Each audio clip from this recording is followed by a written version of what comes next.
Hello everybody, एक बार फिर से आपका स्वागत है आपकी नई वीडियो जो बहुत ज़्यादा डिमांड में आप कमेंट कर रहे हो उसके लेकर के।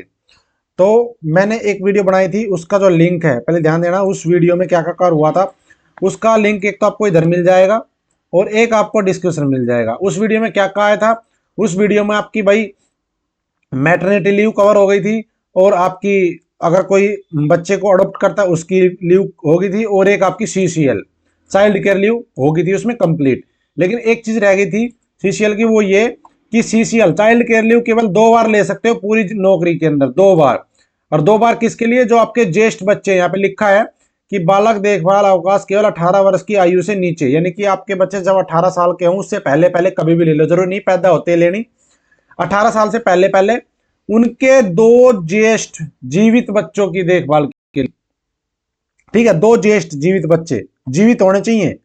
ऐसा भी हो सकता है कि पहला बच्चा जीवित हो, दूसरा की डेथ हो गई हो, तीसरा बच्चा हो, तो जीवित 2 वही माने जाएंगे, जो बीच में डेथ होगी जिसकी वो काउंट नहीं होगा। लेकिन अगर पहले 2 बच्चे जीवित हैं, उसमें आपने एक की चाइल्ड केयर लीव ले ली, एक की नहीं ली, और आपका तीसरा बच्चा हो गया तो उसमें चाइल्ड केयर लीव नहीं ले सकते, ठीक है। और ये कितनी मिलेगी? पूरी नौकरी के अंदर आपको केवल 730 दिनों की होगी, केवल 730 दिनों की, ठीक है। इसके अलावा किसी भी परिस्थिति में आपको ये वाली लीव नहीं मिलेगी। ये और इसके तहत आप 30 दिन से कम का अवकाश ले भी नहीं सकते। कम से कम एक बार में 30 दिन का अवकाश लेना पड़ेगा आपको चाइल्ड केयर लीव का। उससे ज्यादा कितना भी ले लो, 730 दिन तक, कम से कम 30 दिन, ठीक है। ये बात होगी चाइल्ड केयर लीव की। अब चलते हैं अपने आगे, और सभी छुट्टियां इसमें काउंट होगी, संडे संडे जो भी बीच में आएगा सब काउंट होगा, कोई अलग से नहीं मिलेगा। अब बात करते हैं आपको कि 2-3 चीजें इसमें और है, जैसे कि तीसरे बच्चे का मैंने पहले बताया, तीसरे बच्चे के लिए ये काउंट नहीं होगी। और इसके अलावा भाई कोई भी अवकाश। अब बात आती है कि इनको कौन अप्रूव करेगा। तो देखो, जो ग्रुप सी और ग्रुप डी के कर्मचारी हैं उनकी जो चाइल्ड केयर लीव देंगे वो उनकी जो आपको अपॉइंटमेंट अथॉरिटी जो आपकी है, अपॉइंटमेंट अधिकारी, वो आपकी करेगा, उसके पास पूर्ण शक्ति है। अगर ग्रुप बी है तो विभाग का हेड यानी कि आपके डायरेक्टर वगैरह जो होते हैं वो, और अगर ग्रुप ए है तो उनकी होगा आपका एसीएस, ठीक है, जो आपका प्रशासनिक सचिव होता है वो करेगा। तो ये है आपकी अलग अलग। और इसमें एक चीज और भी नीचे यहाँ पे लिखी है कि ये कम से कम 2 वर्ष की अवधि पूरी न करने से पूर्व, यानी कि जो, यानी कि परमानेंट नहीं लगे हुए, ये केवल उनके लिए है। अगर कोई परमानेंट नहीं लगा हुआ तो जिसने कम से कम 2 वर्ष की सेवा पूरी न करने से पूर्व या किसी भी कारण से सेवा मुक्ति या सेवा के समापन की तिथि से आगे लागू नहीं होगा। मतलब कि ऐसा नहीं होगा कि अगर जो आपकी रिटायरमेंट है उसकी तिथि से आगे ये काम नहीं आएगी, उस दिन खत्म हो जाएगी। ये एक अलग पॉइंट है, आपसे रिलेटेड है भी नहीं, इसको छोड़ दो। अब बात करते हैं जी पैटर्निटी लीव की। अगला टॉपिक है ये वाला। तो पैटर्निटी लीव मतलब पितृत्व अवकाश। ऊपर होता है मातृत्व अवकाश। अगर आपके घर में बच्चा होता है और जो फीमेल कर्मचारी खुद एक सरकारी एम्प्लॉय है या ठेके पे, चाहे कैसे भी हो, कोई दिक्कत नहीं है, तो उसको तो मिलती है मैटरनिटी लीव।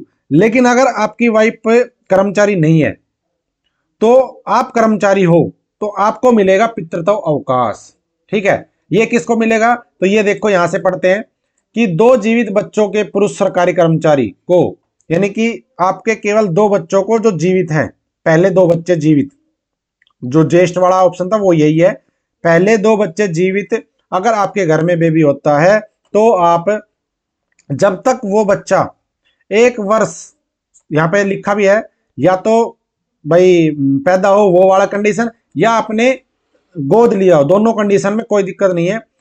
तो अगर आपने 1 वर्ष से कम के बच्चे को गोद लिया, यहां पे ध्यान देना कब मिलेगा ये, अगर गोद लेने का केस है तो बच्चे की उम्र होनी चाहिए 1 साल से कम। जिस दिन गोद लोगे उसकी 15 दिन की अवधि के अंदर अंदर आपको ये अवकाश लेने के लिए अपने कार्यालय अध्यक्ष को पता आपको सूचित करना पड़ेगा। गोद लेने की तिथि से 15 दिन के भीतर भीतर, और बच्चे की उम्र 1 साल से कम ना हो, 1 साल से ज्यादा ना हो। यह तो बात हो गई गोद लेने की। लेकिन अगर आपके घर में बच्चा पैदा होता है तब तब यह अवकाश क्या होगा? पर बच्चे की प्रसूति से 15 दिन पूर्व पर या प्रसूति की तिथि से 6 मास तक, यानी कि या तो डिलीवरी के होने के 15 दिन पहले ले लो या जब डिलीवरी हो जाती है उसके 6 महीने तक, यानी कि बच्चे की जो 6 महीने की 6 महीने, जब तक बच्चा 6 महीने का नहीं होता तब तक आप कभी भी 15 दिन की छुट्टी ले सकते हो। और यानी और डिलीवरी से 15 दिन पहले भी आप ले सकते हो, जो आपकी मर्जी है, जब आप लेना चाहो तब ले लो। और 15 दिन की ऐसी अवधि को, यानी कि जो 15 दिन की छुट्टी होगी, इसको कोई सीएल ईएल उसमें से कभी नहीं काटा जाएगा, कोई दिक्कत उसकी नहीं है। और आपका जो अर्जित अवकाश जो मिलता है, जो आपको 24 दिन में एक आपकी ईएल ऐड होती है, उसमें ये 15 दिन भी काउंट होंगे। ऐसा नहीं है कि 15 दिन की छुट्टी पे चले गए तो आपको ईएल ना मिले। जो 24 दिन में एक ईएल जुड़ती है, यानी कि हर 24 दिन में एक ईएल जुड़ती है, तभी 15 छुट्टी होती है पूरी, तो वो आपकी ये 15 दिन उसमें काउंट हो गए, इसमें साफ साफ लिखा है। और इसमें अगर कोई रविवार इतवार की छुट्टी आएगी तो वो इसी में काउंट हो जाएगी, वो अलग से नहीं मिलेगी। तो ये है। और अगर आपने 6 महीने तक कोई छुट्टी नहीं ली, पितृत्वावकाश नहीं लिया, तो आपका पितृत्वावकाश खत्म हो जाएगा, वो आपको आगे कभी नहीं मिलेगा। 15 दिन पूर्व डिलीवरी से 6 महीने बाद तक आप इस टाइम पीरियड में ले सकते हो, अदरवाइज आपको नहीं मिलेगा। अगली बात जो सबसे इंपॉर्टेंट है वो ये है, टिप्पणी की गई है कि पितृत्वावकाश को साधारणतः किन्हीं भी परिस्थितियों में इनकार नहीं किया जा सकता। मतलब चाहे कितनी भी इमरजेंसी हो, आपको ये अवकाश देने के लिए आपका विभाग मना नहीं कर सकता। वो ये नहीं कह सकता हमारे पास भाई आपकी जगह ऑप्शन नहीं है, काम कैसे होगा। कोई भी किसी भी परिस्थिति में आपको ये छुट्टी इनकार नहीं की जा सकती। ये बात हो गई पैटर्निटी लीव की। अब चलते हैं आगे। अब आ गया जी अस्पताल अवकाश, हॉस्पिटल लीव। यहां पे क्या है, यहां पे देखो, आपको पूरी सेवा के, यानी कि पूरी नौकरी के दौरान आपको केवल 730 दिन का अवकाश मिल सकता है, अस्पताल अवकाश। कैसे मिलेगा? तो एक तो वित्त विभाग के पूर्व अनुमोदन से, यानी कि जो फाइनेंस अपना डिपार्टमेंट है उसमें परमिशन आने के बाद, क्योंकि आपको भाई छुट्टी लोगे तो आपको सैलरी तो मिलेगी, और ऊपर जितनी भी छुट्टियां मैंने बताई हैं सब में आपकी सैलरी पूरी आएगी, कोई दिक्कत नहीं है। तो इसलिए वित्त विभाग से इसकी परमिशन लेनी पड़ती है। अब कैसे मिलेगी? अगर ग्रुप डी कर्मचारी या ग्रुप ग के ऐसे सरकारी कर्मचारी जिनकी ड्यूटी में खतरनाक मशीनरी के चलते विस्फोट सामग्री या कोई भी ऐसा काम हो जाता है कि भाई आपको चोट लग जाती है, तब ये अस्पताल अवकाश अलग है शायद। और मेडिकल जो आपका छुट्टी होती है वो एक अलग चीज होती है। वो जो मेडिकल आपको होता है ना, वो होता है आपके घर पे चोट लग जाए तब, ठीक है। मेडिकल लीव जिसको बोलते हैं वो अलग है, ये अलग है। ध्यान देना दोनों में, क्योंकि ये जब आप अस्पताल अवकाश तब मिलेगा आपको जब आपकी ड्यूटी के दौरान आपसे कोई हादसा हो जाए, आपके साथ कोई खतरे, जैसे किसी की ड्यूटी ऐसी जगह हो तब। इसके अलावा जो घर पे चोट लगती है या कोई एक्सीडेंट हो जाता है वो एक अलग चीज है, वो मिलती, वो भी 730 दिन है, लेकिन वो अलग मैटर है, ये अलग मैटर है। इसमें क्या लिखा है? इसमें केवल और केवल जो मेडिकल आपका चलेगा वो आपका सरकारी अस्पताल से, जो भी सीएमओ या एसएमओ जो होता है वहां से बना हुआ ही चलेगा। और कैसे मिलेगा? अवकाश वेतन आपको निम्नानुसार मिलेगा। जो आपको छुट्टी का वेतन मिलेगा वो कैसे मिलेगा? ऐसे अवकाश के प्रथम 120 दिनों के लिए अर्जित अवकाश, मतलब कि जो पहले 120 दिन है, पहले 120 दिन उनमें तो आपको अर्जित अवकाश, बाकी जो बचे हैं, यानी कि जितनी आपकी अर्जित अवकाश है 120 दिन तो काउंट होंगे पहले वो, अगर आपके पास है तो। इसके बाद क्या होगा? इसके बाद शेष अवधि जो बची उसके लिए वर्ग अर्ध वेतन अवकाश, जो आपको हाफ पे लीव आपकी देखना, आप इंटर हरियाणा पे हाफ पे लीव होती है वो वाली कटेंगी, ठीक है। तो ये तो हो गई, उसके बाद की जो रहेगी उसमें आपको ये सैलरी मिलेगी।